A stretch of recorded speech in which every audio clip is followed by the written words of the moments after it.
All right, now we have the first of the special right triangles. So this is for a 30, 60, and 80 triangle. So what does that mean? Well, let's say you have this triangle, right?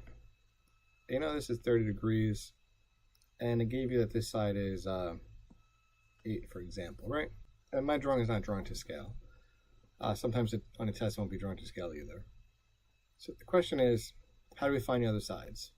Well, if you look at this diagram, across from the 30 is x. So that means that this is x.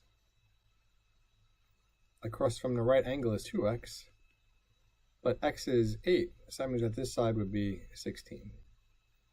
Okay, this missing angle would be 60 degrees, and across from that is x radical 3.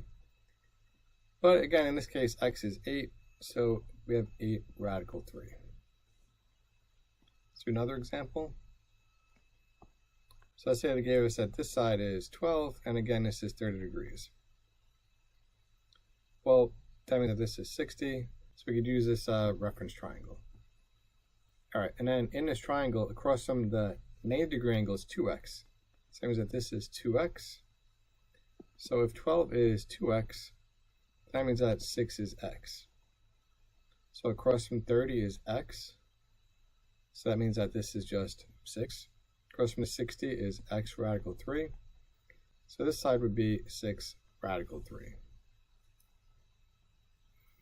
Let's do a little bit a difficult version of this. Oops.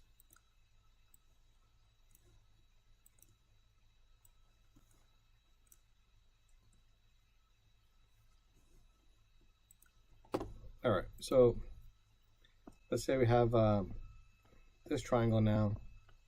This is 30, and they said that this side is 8. Well, that would mean that this side is 60. And across from the 60 is supposed to be x radical 3. So we have to find out what x is.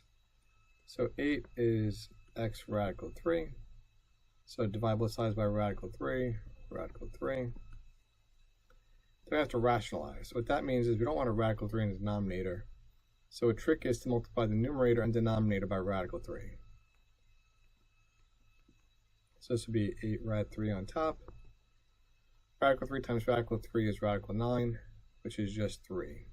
So that means that x is 8 radical 3 over 3. Okay, now we can find the other side. So across from the 30 would be x. So this side is just going to be 8 radical 3 over 3.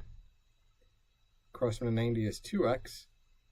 So that would be 2 times this, right? And then 2 times 8 radical 3 over 3. 2 is really 2 over 1.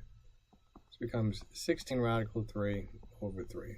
So this side would be 16 radical 3 over 3. So we could use a special triangle to find missing sides of a 30, 60, 90 triangle. You can excel with Cadell.